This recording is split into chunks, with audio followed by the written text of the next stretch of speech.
sound test. 1, 2, 3, 1, 2, 3. Okay, 1, 2. Hello, Fish. Hi, Kara. And hello, PhD and Surmer watching. And welcome to Faith in 5!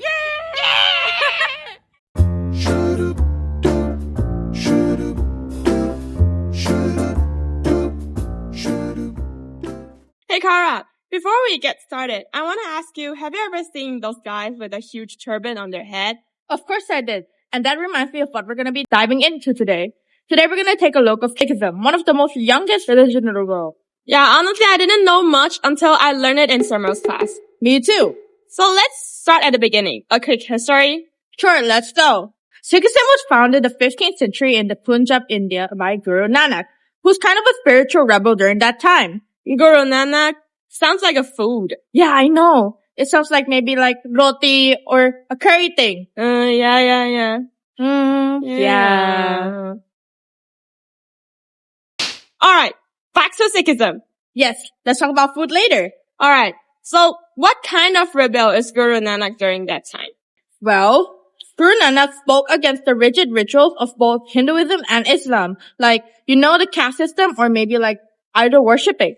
So he was like not doing all of those stuff. Yep, that is correct. He believed that God is one and is beyond form. And also everyone is equal in God's eye, which is also Sikhism's core. I see. Okay, then let's talk about this Guru Nanak dude. Okay, so this dude was born in 1469, and people say he had this moment, kind of like a spiritual awakening, when he disappeared for 3 days and came back saying, "There is no Hindu. There is no Islam." Crazy. Then he traveled around to spread the concept of unity and equality and also devotion. I remember he's also the first guy among like the 10 human guru, right?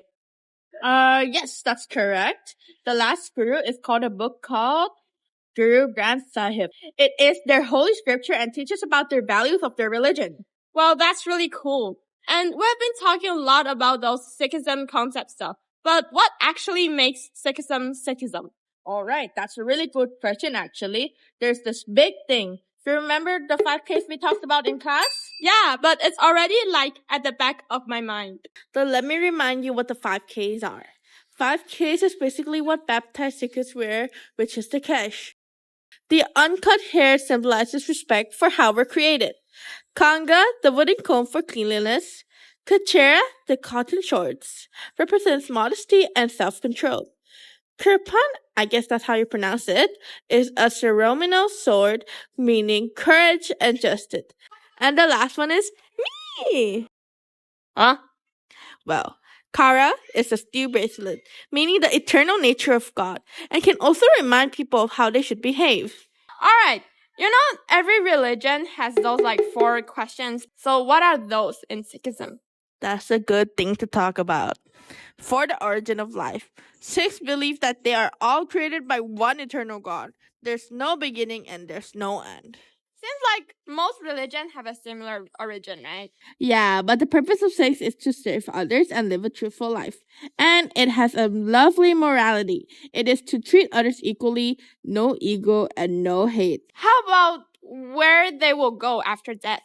Well, after they break their cycle of rebirths, they will reunite with God. I love that. It's simple but powerful. But let me tell you something even cooler. Oh, we got some fun facts? Of course! Remember how we talked about the kirpan? Yeah, like the sword stuff. Yes, the symbol for Sikhism. The khanda was a kirpan at the center part. The kirpan, basically the sword, was actually used by the last guru, Guru Gobind Singh. Oh, for real? Like, that's crazy. Then how about in 21st century? Like, how does Sikhism really impact our society right now? Well, right now in our modern world, these 6 values like equality, community service, or standing against injustice, those are all super relevant to this century. Isn't it so heartwarming that there's a religion that's all about love, but not those rigid or like extreme rituals? Yeah, I agree with you. Alright, Kara, before we wrap it up, what is like one thing that stuck with you the most today? I think it would be the foundation of Sikhism. It's not fear, it's not guilt, but it's all about love and connection. Lovely. And that's all for today. And we hope you learned something new. And next time when you see a guy with a huge turban on his head, you know there's a deep story behind it. And this was The Faith in 5 With Fish and Kara. Bye!